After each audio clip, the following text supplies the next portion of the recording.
Hey yo, what's up everybody? So today I just finished playing Wuthering Waves Act 9. And I gotta say, man, the quest it was cool. I mean, it was just cool. Man, you thought it was cool? How is that cool? These are my post-quest thoughts. Spoilers, duh. At the same time though, saying spoilers doesn't really even matter at this point. I mean, if you want to save everything and be spoiler-free, then probably watch this later. This is a spoiler-free zone. But there really aren't many spoilers to be had. Actually, some of the smallest things that are unrelated to the main portion of this quest are more spoilers than the actual quest. The reason that's the case is because from the very onset of the quest, you get the main premise of the quest, which is Yuno is missing. No one has seen her, no one knows where she is, and no one even knows who she is. Who's that? Who is that? And of course, you can just deduce that because of how the story goes along, because of who Rover is,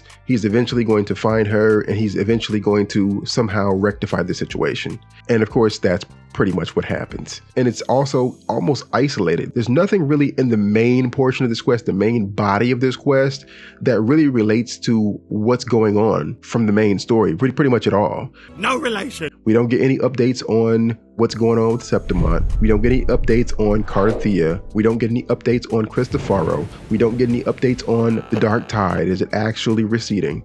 We don't really get any updates on anything. But through this quest, we do get some interesting tidbits of information. Also, we do get some confusing points that are just kind of odd for some reason, but I'll get into that in a bit. First, I want to say my impression of the quest, back to that. I think that the quest was just kind of okay. Just okay? It was more of a companion quest than anything.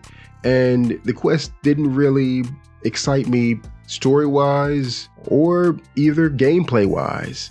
Neither one of those things were very exciting. The gameplay wasn't exactly fun, in my personal opinion. What could I say, man? They can't knock it out of the park every time, right? You know, Act 7 was a masterpiece, and not every act is going to be Act 7. But there were some nice shots here and there. I liked some of the platforming we had to do when we had to do these quick time events.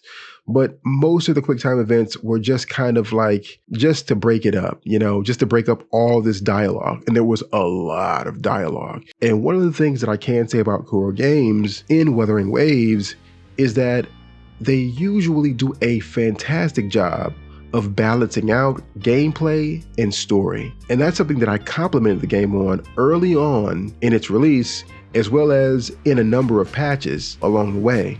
But in this particular patch, or rather in this particular act, I gotta say, man, there really wasn't a balance. It was literally just listening. You know, I had my controller down on the table for the vast majority of the time. For 97% of the quest, it really wasn't anything to play. There were no fights, there were no puzzles, there was nothing really to get into except towards the very, very tail end of the quest. In fact, we don't even get a chance to play Yuno, and I understand why, narratively, they wanted to make the moment where Yuno made that decision to defy fate be important. And if they just allowed us to fight as Yuno prior to that, it would kind of lessen the impact. But going back to the story points, the reason I say that it had some confusing bits was because, put it like this, Yuno had a save point. Yuno's last save point was 3 years ago. Yuno doesn't know how to save her game progress for some reason. Save game! Anyway, we got to go back to this point, this place that she was last seen 3 years ago, to dive into fate to be able to bring her back. But the thing is, no one remembers her, right? Well, why does no one remember her at all? Like, she existed before 3 years ago. So why didn't no one who had known her prior to that know of her at all? I'm sure Augusta met her before the 3-year period, even if she hadn't. I mean, Augusta's been F4 for 4 years. So she had to meet her at some point, but no one remembers her, even though she's lived before that 3-year period. I don't know, man. I guess what they're trying to say is fate just erased her because she defied fate. And of course, I'm saying this without having reviewed the story. These are just my impressions. I will go back through the story later and try to get a full grasp of everything. But my opinion just right now, after just having completed the quest, that part didn't really make as much sense to me. But, you know, I'm sure it'll make sense later, or hopefully. But the most interesting part of the quest was actually Avidius, because meeting Avidius in the cell that he was in, it was so interesting because it gave us the impression that the story was actually going to be deeper and more interesting than it actually was. It gave us the impression that Cristofaro might be involved, especially as the quest continued, because the word choice they used for different things in the plot, especially when it came down to fate, it sounded very Cristofaro-like. You know, they were talking about main character and the story and roles. The way they, just used words was very similar to what we saw in Act 5 and 6. But turns out they just didn't do that. It was just there. I don't know if it was intentionally meant to mislead us or not, but it was very interesting because it gave me the impression that Cristofaro is going to come back. We're going to have to face off against him, or maybe not face off against him, but he was going to be somehow involved in this plot, making it more interesting. We'd have an actual person to tie to these events rather than, amorphous cloud of an idea, which is fate. And of course, it would be also interesting because it could potentially be the first time Rover has met Cristofaro since like Act 2. I mean, of course, we, the player, we get an omniscient view of things. So we've seen Cristofaro throughout these different acts, but Rover hasn't.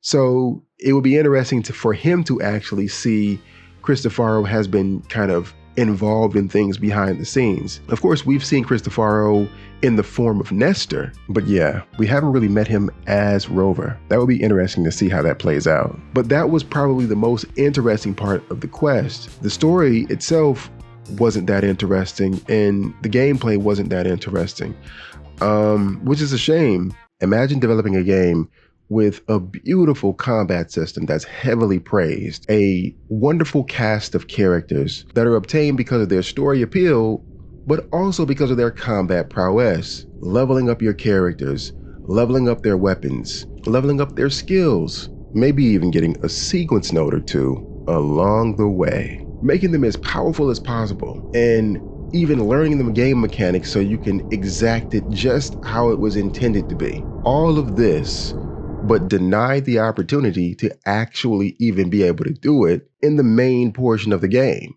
I find it crazy. Is that not crazy to anyone else? That in a game that's focused on combat, where every character holds a weapon that has some power of some sort, but yet you can't use it in the main part of the game? I don't know why they made that decision. And it was just basically just walking around and hearing the characters talk. So I really do hope that the upcoming act is going to be pretty exciting because we got a new character coming in, Galbrina, and then of course it's hinting at, she's hearing this voice, which might be the Thenodian's whisper. And so that's also going to be curious. Of course, that shot that they gave us with her facing off against Carthea, that was also interesting. So I thought we were going to see some semblance of that, or some type of interesting plot point that kind of push us in that direction, or at least ideally we got to see that in the game. But it looks like that's probably going to be something that's coming out in the upcoming patch. So I guess we'll just have to wait around for the story to get more exciting. It was a companion quest that was kind of labeled a main story quest. There were very little things about it that was just main quest worthy, in my opinion. But yeah, man, those are my thoughts. I'm looking forward to reading your comments and seeing what you guys think of the quest in the comments down below. But anyways, folks, that is all I have for you guys today. And until next time, I'll catch you in the waves. Peace.